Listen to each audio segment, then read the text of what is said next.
Bali kapag binuksan mo yan mga boss, for example nag-on ka, so yung current papasok dyan, tatawid doon, so masusuplayan na to. Ngayon masusuplayan na rin to yung mga connected dyan kasi nga meron na siyang negative. Ayun, so hello mga boss, magandang araw sa inyo, no? And welcome back again na naman sa ating channel at sa panibagong video tutorial na naman at maulang hapon nga pala sa inyo. Bali continuation para nito ng nakaraang vlog natin patungkol sa series and parallel circuit connection. So bali dun sa first vlog natin na ituro ko na kung paano kung paano yung flow ng isang series connection. At nagbigay tayo ng sample, halimbawa na lang dyan dun sa wiring ng motor natin, which is dun sa may pepreno ka muna bago mo ma-push start. Okay, so sa mga hindi pa nakapanood dun mga boss, i-click nyo lang yung channel natin and scroll down. Balik kahapon pa lang na-upload yun and ngayon nga yung karugtong nun, which is yung parallel naman. Okay, so ito yung board natin. So ayan siya mga boss. Burahin lang natin to, ayusin natin yung camera. Ayan na mga boss, inuulit ko nga pala mga boss, bali kung hindi nyo pa napapanood yung series natin, yung video natin patungkol doon, scroll down nyo lang at ka-upload pa lang nun. Ayan, bali ngayon, direct to the point na tayo since na ituro naman natin yung circuit. So rekta na tayo, no? Okay, so meron tayong 12 volts battery dito. Inuulit ko mga boss, so yung pinagmumulan ng main source natin or yung pinaka main supply natin ay yung 12 volts battery. So yan yung nagpapagana sa lahat, headlight, busina, flasher, starter, at napakarami pang iba. Okay, 12 volts.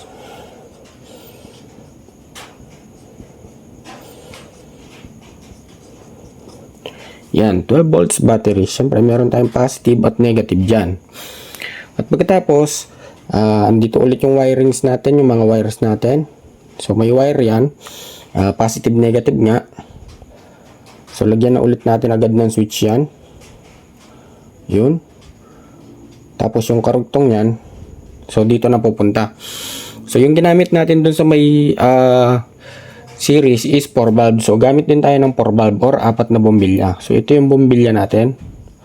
Bombilya number 1. Yan, may filament sa loob yan. Siyempre may terminal din yan. Valve number 1. Ito yung valve number 2 natin.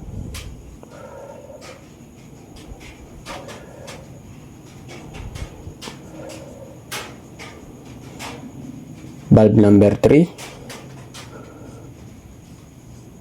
Yan, pagpasensya nyo na yung drawing ko mga boss, basta intindihin nyo na lang mabuti. At yung valve number 4 natin. Napalaki pa nga yung 4. So yan, mga bumbilya natin yan mga boss. Bali dun sa series, konektado kasi lahat yan, kaya kapag napundi yung isa, damay na rin yung tatlo kahit na maayos pa. Kasi nga dito pa lang sa halimbawa itong number 1 ang napundi, dito pa lang putol na yung supply. So hindi na iilaw din yung tatlo. Okay? So dito naman sa parallel mga boss. Okay, so ayan na. Lagyan na natin. Para nga pala mapailaw natin yung mga bulb natin mga boss, or yung loads natin, kailangan niya ng positive at negative. Again, inuulit ko, may mga bumbilya mga boss or may mga load na reversible or yung reverse polarity na tinatawag. Halimbawa dito ay positive, so lahat yan ay positive. So sa mga side na to positive yan. At sa kabila ay mga negative. Okay, inuulit ko mga boss, may mga load na reverse polarity. So ibig sabihin pwedeng magkabaliktad yan, dalawa na yan, okay lang. Kahit saan pumasok yung supply, basta mapasukan siya ng positive at negative, okay lang. Gagana at gagana pa rin siya. Okay? So dito sa bulb number 1 natin, syempre meron na tayong positive galing dun sa may battery. So kapag ka-inon mo, konektado na yan dito sa may positive. So kung may negative siya, kukonek din natin yan dito sa may negative. O, since meron na siya lahat negative, lagyan na agad natin lahat ng negative.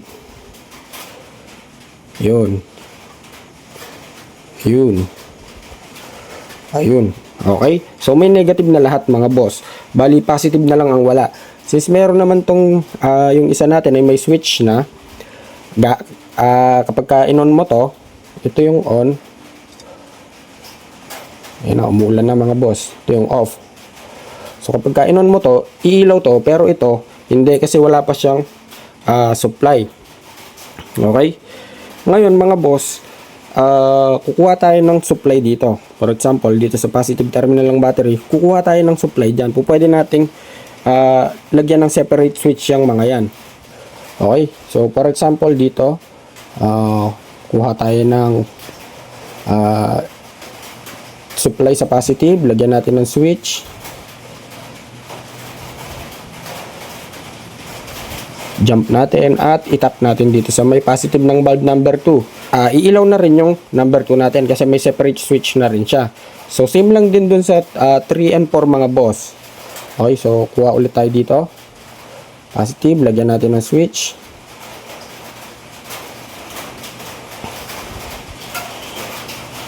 Ayan, itawid natin doon. At itap natin sa may positive nito. Okay? So, same lang din dun sa kabila mga boss. Same, paulit-ulit lang yan, ano? So, lagyan ng switch ulit. Ayan. Jump. Jump. Jump. At, i-connect natin dun sa positive ng last bulb natin. So, meron na siyang kanya-kanyang switch. Ngayon, mga boss, ganyan yung pag-wiring or yung circuit or yung flow or yung konsepto ng parallel.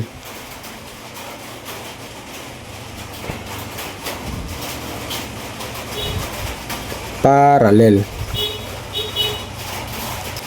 Okay, again mga boss, ganyan nga pala yung konsepto or yung system flow kapag magwa-wiring ka ng parallel. Sa mga nagtatanong naman, boss, bakit nilagyan mo pa ng napakaraming switch? Which is pwede naman yung isa. Yes mga boss, pwede naman yun. Pwedeng gawin nating isa lang yung switch ng mga yan. At pwedeng mag-separate yung switch ng mga yan. Okay? So para lang magkaroon kayo ng idea, halimbawa, sa bahay nga, no?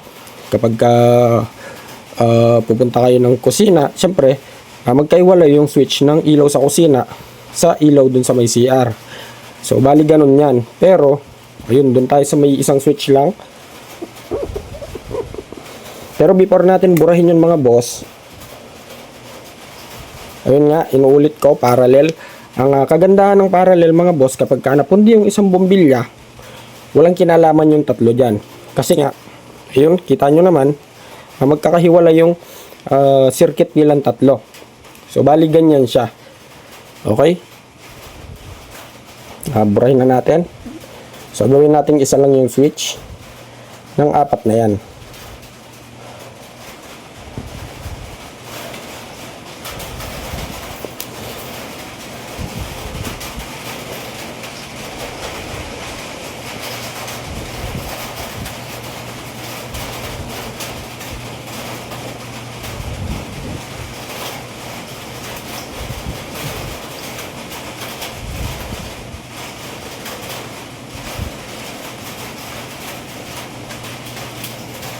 Okay, so bali ayusin lang natin ulit yung diagram natin.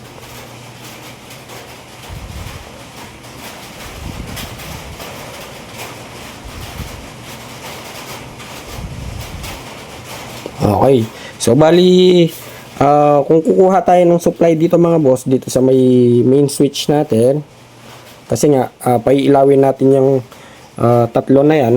So pwede na tayong mag-splice dito. So, pwede dito. Yan, kuha tayo ng supply dyan. So, jump natin. I-connect natin doon. Jump natin. Connect din natin doon sa kabila, sa bulb number 3. Jump ulit natin. At i-connect din natin sa bulb number 4. So, bali kapag binuksan mo yan mga boss, for example, nag-on ka. So, yung current, papasok dyan. Tatawid doon. So, masusuplayan na to. Ngayon, masusuplayan na rin to. yung mga connected dyan. Kasi nga, meron na siyang negative. Ayun. So, masusuplayan na yan lahat. Ayan. Iilaw na yan sabay-sabay.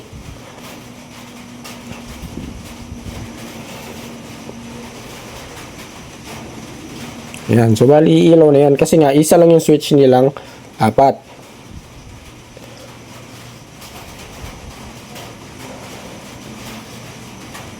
Okay? Ngayon mga boss, tulad nga ng sinabi ko, ang kagandahan kapag parallel siya, for example, napun dito, itong bulb number 1 natin. So, napundi yan. And then, in-on mo. So, ano sa palagay nyo yung mangyayari mga boss? Iilaw pa rin yung tatlo, yung 3, 4, 5. So, ito, syempre, pundi siya. Wala siyang ilaw. Bakit mga boss? Kasi nga, hindi siya dumaan dito. May separate wiring sila. Okay? So, from dito sa splicing point na to, ayun yung supply, nag-jump doon. Iilaw pa rin yung number 3. So, magja-jump pa rin doon, iilaw pa rin yung 4. So, bali, yung 3 at saka yung 4. Yung 2, 3 at saka yung 4, iilaw pa rin. Kapag ka-on mo yung switch, kasi nga, labas na to. Unlike doon sa series connection natin mga boss, na kapag ka napundi yung number 1, damay na yung 2, 3 at saka 4. The rest damay na.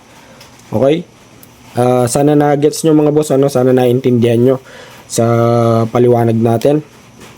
So, yan yung kagandahan kapag ka-parallel mga boss. Kaya nga, sa panahon ngayon, halos napakarami nang gumagamit ng parallel. Although ginagamit pa rin naman yung series, pero ito na yung halos common na ginagamit. Mapabahay, motor, or sasakyan man yan. Kasi nga, ayun, kapag ka may nabusted na isa, may napundi na isa, aandar pa rin yung tatlong bombilya. So, yun yung kagandahan kapag ka parallel connection. So, ano ba yun? Magbigay tayo ng example mga boss. For example, sa bahay na lang mga boss. No, kapag ka napundi yung ilaw sa kusina, hindi madadamay yung ilaw sa CR. Kasi nga, nakaparallel kapag ka ganon. So, bali ganon yung magandang example dyan. Even sa mga sasakyan mga boss, sa headlight, di ba dalawa yung headlight ng ito, so gawan natin siya ng example, ano. So burahin muna natin to.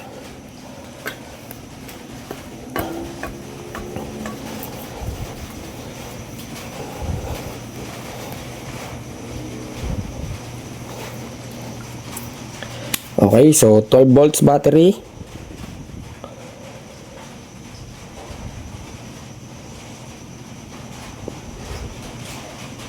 So, merong positive yan at negative.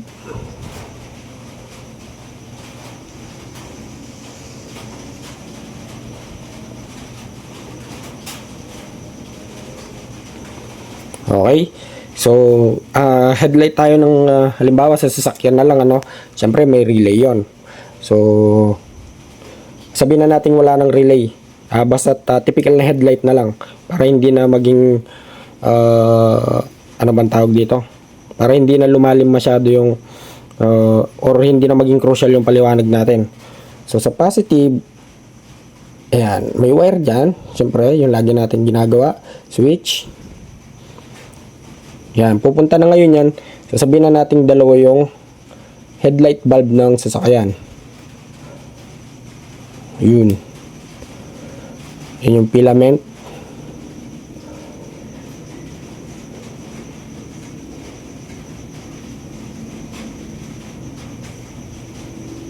Okay, so sa headlight bulb ng sasakyan mga boss, bali tatlo yung terminal niyan. Kasi nga may high and low yan, ano.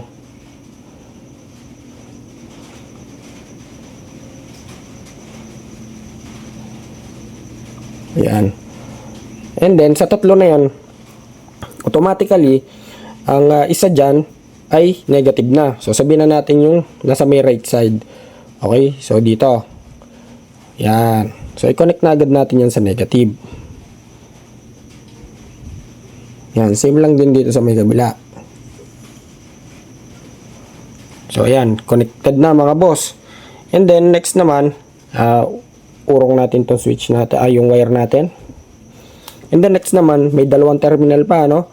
So, yung isa dyan ay yung sabihin na natin itong nasa left side ay yung high. Pares ng positive yan mga boss. Itong high, positive na yan. Tapos sabihin na natin yung gitna ay yung low natin. Ito. Positive na yan. Positive na yan. Dito na lang. Yan. Positive na yung low natin na yan. Basta itong dalawa na to mga boss, yan. Positive pares yan yung naiwan. High and low lang naman yan. Kasi nga, kung mapapansin nyo, pagka nag-switch ka ng high, liliwanag lang siya. And then kapag bumalik ka sa low, liliwanag pa rin siya. Hindi siya mamamatay kasi nga, meron siyang separate supply ng negative. Okay, so dito naman sa switch natin mga boss, 3-way switch yon. So, gawa tayo ng switch dito. Yan. So, may tatlong wire din yung switch natin. So, may isang common. For example, ito na yung common natin. So, dito pumasok yung supply, main supply. Siyempre, magbabato siya ng output dyan. So, yung halimbawa, yung high natin is dito sa may up. Itong up na to. So, tatakbo na ngayon yan dito sa may high ng ating headlight. So, connected na yan. Siyempre, damay din yung kabila. Kukonect na rin natin doon. Yan. Ayun, bali kapag nagpindot ka ng high, pinindot mo yung high, iilaw na yung dalawang high nitong ating headlight. Then kapag low naman, so dito naman yung low. Sabihin natin dito yung low. Ayun, so adjust natin to. Dito naman connected yung low.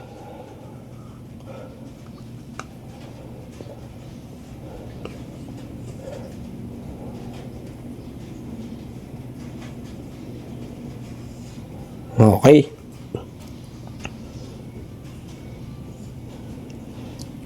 So, lagyan natin ng L. Kasi nga, low. Positive pa rin yan. Okay. So, ngayon mga boss, kapag nag-switch on ka, main switch, syempre, halimbawa, ignition switch, no?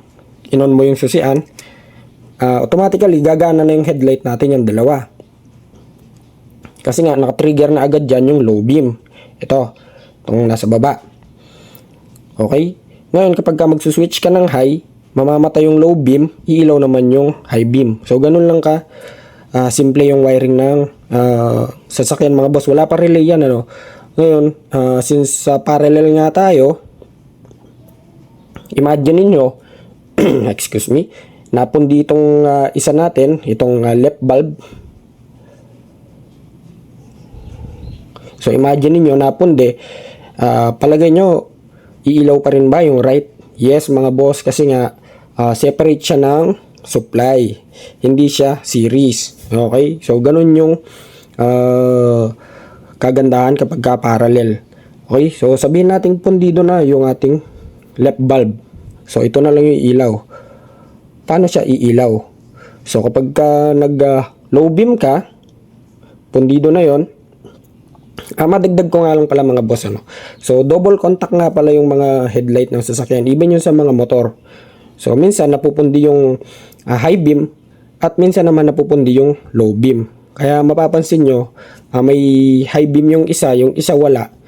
And then yung isa may low beam, yung isa wala. So pwedeng or madalas nangyayari yun, napupundi yung mga filament natin. Kaya naman kung mapapansin nyo, excuse me, kapag halimbawa sa motor, kung na-experience nyo na, meron siyang low beam pero wala na siyang high beam. So, ganun yung madalas nangyayari doon, napupundi siya. Sabihin na natin napundi yung high beam mga boss nitong left bulb natin.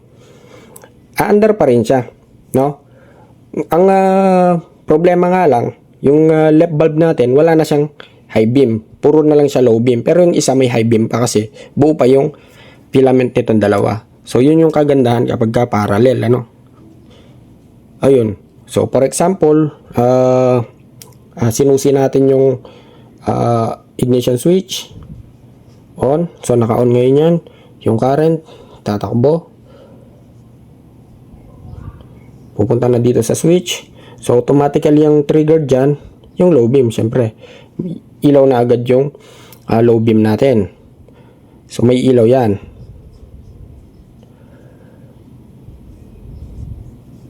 Ayan, ito yung low beam natin. Siyempre, magsuswitch tayo ng high beam. Mawawala ng supply ito.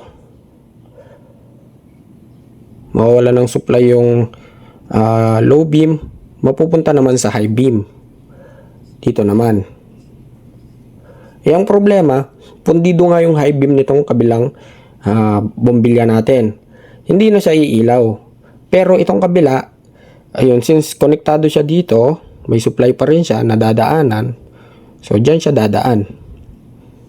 Iilaw pa rin yung high beam nitong right bulb natin.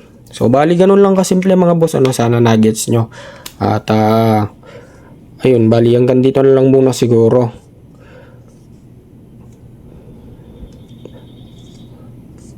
Parallel. So, ganun lang naman kasimple yung parallel at saka series natin, circuit connection. At abangan nyo pa yung mga susunod na vlogs natin. Bali hanggang dito na lang muna siguro. At sana may natutunan kayo. At kung nagustuhan nyo yung video na to, so please like, share, and subscribe.